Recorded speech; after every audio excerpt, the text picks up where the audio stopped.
देशभक्ति का जज्बा हो, ईमानदारी का जज्बा हो, दार्शनिकों का ज्ञान हो। भ्रष्टाचार मिटाकर राम राज लाने वाला ही मशीन बनाता है। साल में एक बार हर एक सरकारी कर्मचारी को नार्को टेस्ट करवाना ही होगा।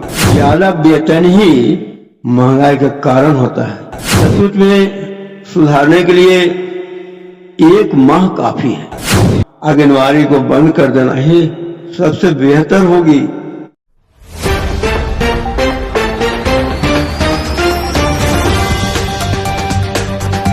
दोस्तों, आप देख रहे हैं G19 टीवी और मैं अमरेश कुमार सिंह।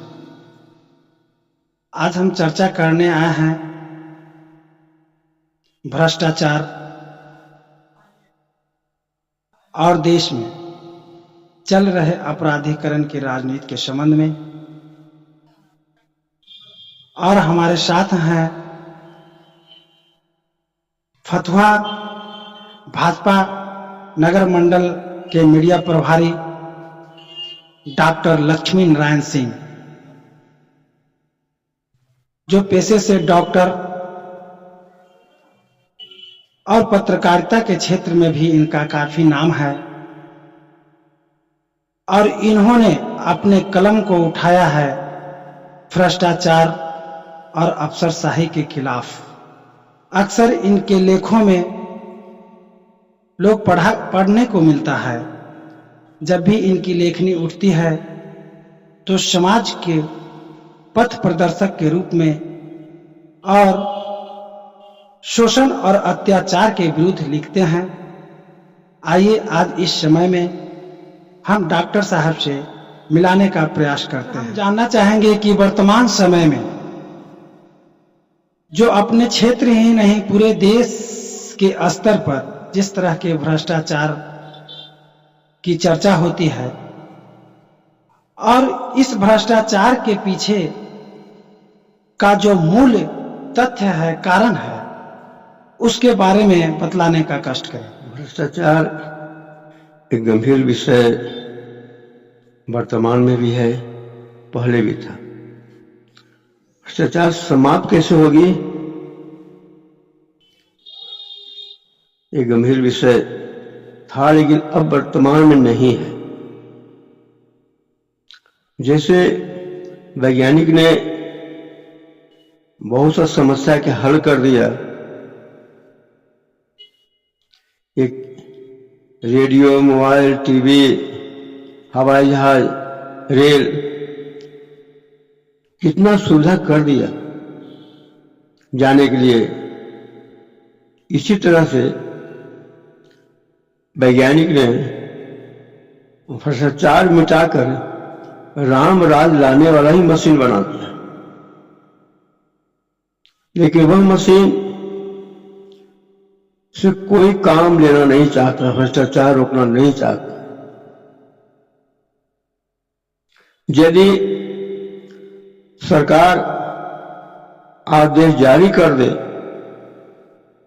कि साल में एक बार हर एक सरकारी कर्मचारी को नार्को टेस्ट करवाना ही होगा,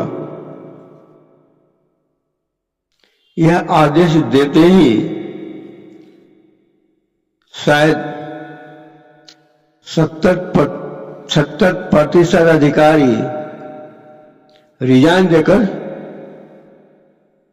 भाग जाएंगे। कुछ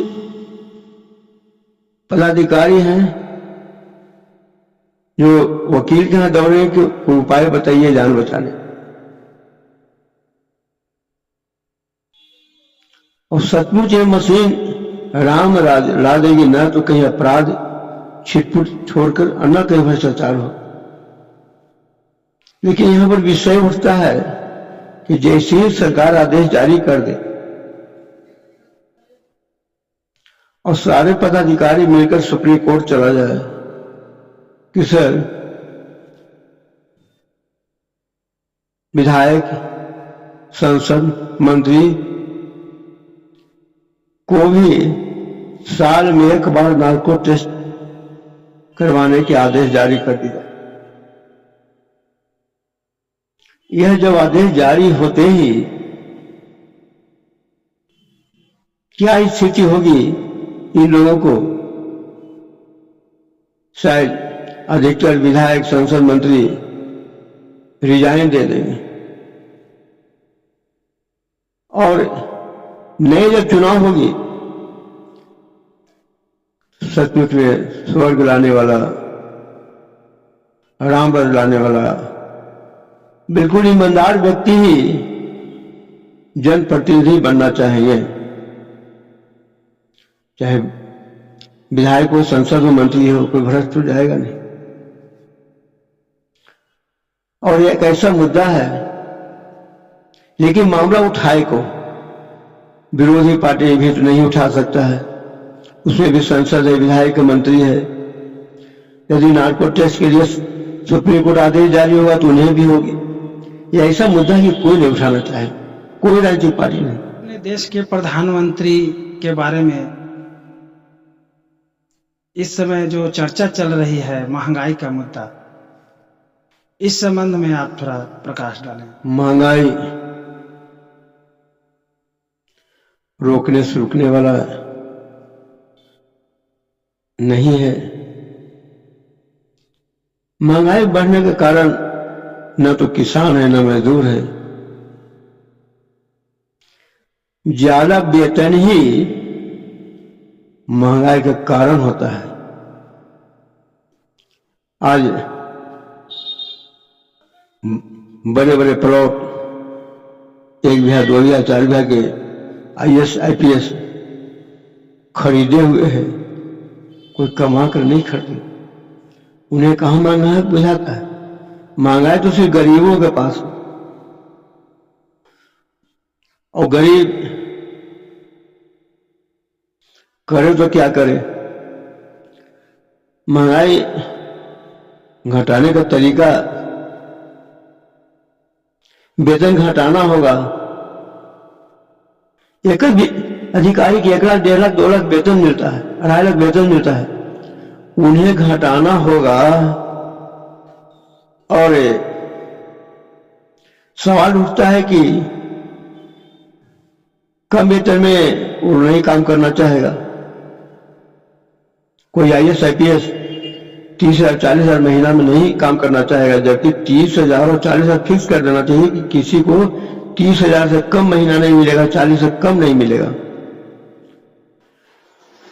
तो बड़े लोग माना करेगा कि नहीं, इतना कम में काम नहीं चलेगा।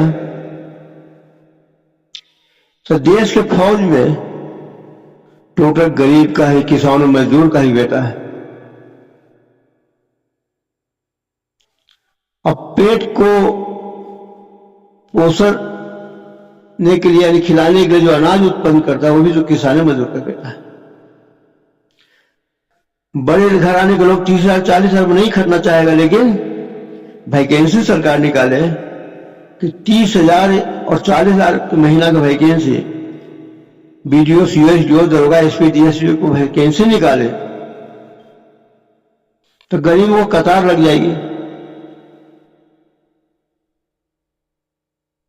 30,000 महीना में SP, DSP बनने के लिए लाइन लग जाए। सबसे गरीबी मिटाने का यही एक रास्ता है। एक आखिरी और अंतिम सवाल मैं आपसे करना चाहूंगा। मान लिया जाए आपको नेतृत्व का भाग सौंप दिया जाता है, तो आप इस देश को सुधारने में, समस्याओं को कम करने में किस तरह का काम करेंगे? बहुत अच्छा सवाल पूछे हैं। सचमुच में सुधारने के लिए 1 माह काफी है। 1 माह के अंदर बिल्कुल परिवर्तन लाया जा सकता है। बेवजह लूट खसोट का काम बंद करना ही होगा। इसे बिहार का ही ले ले। पहले खर्च सबसे ज्यादा बजट शिक्षा पर होता है, और ऐसा शिक्षा व्यवस्था बन चुका है, उसको सुधार पाना अति असंभव है, नहीं सुधारा जा सकता है।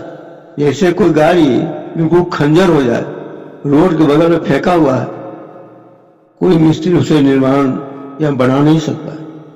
वो तो आज ऐसा व्यवस्था बना दिया गया है कि यदि फतवे का उदाहरण ले तो मोकामा के लोग आते हैं फतवा स्कूल में पढ़ाने के लिए, अब फतवा के लोग जाते हैं बक्सर पढ़ाने के लिए। वो क्या पढ़ाएंगे ना पढ़ाएंगे बड़ा मुश्किल है। शिक्षा व्यवस्था इसी चौपट हो गई है, उसे सुधारने का प्रयास करना ही अब बेकार है। बल्कि शिक्षा व्यवस्था कोई सरकारी शिक्षा व्यवस्था को समाप्त कर देने की आवश्यकता है।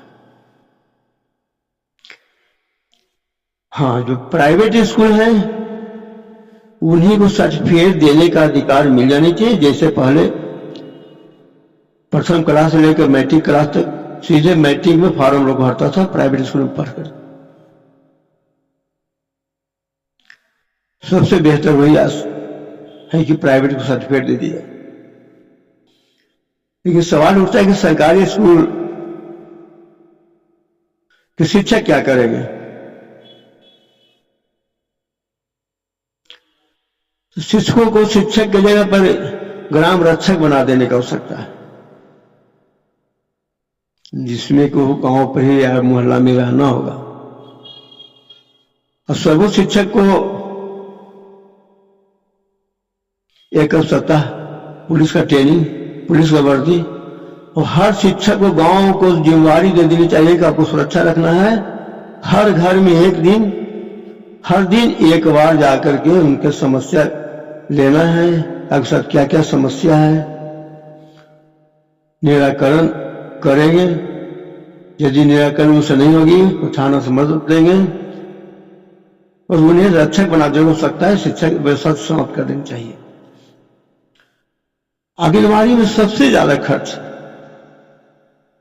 आंगनबाड़ी से कोई लाभ नहीं होता है समाज को। आंगनबाड़ी को बंद कर देना ही सबसे बेहतर होगी।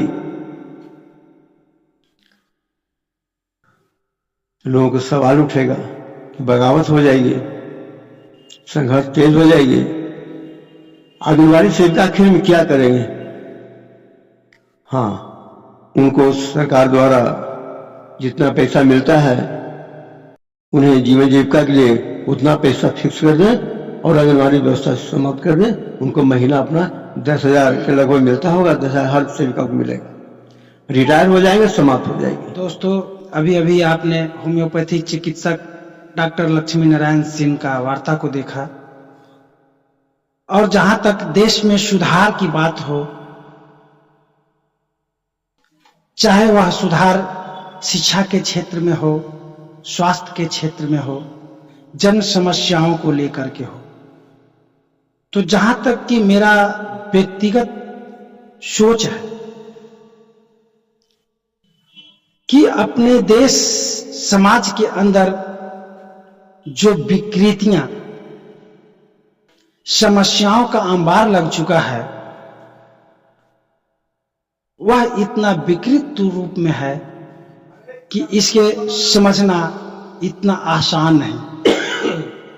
पर एक शिक्षा व्यवस्था को सुधार करके भारतीय शिक्षा में दार्शनिकों का सम्मान कर करके उनके संदेशों को, वेद पुराण भागवत के संदेशों को समाहित करके एक नए समाज की और शिक्षा का पुनर्निर्माण किया जा सकता है।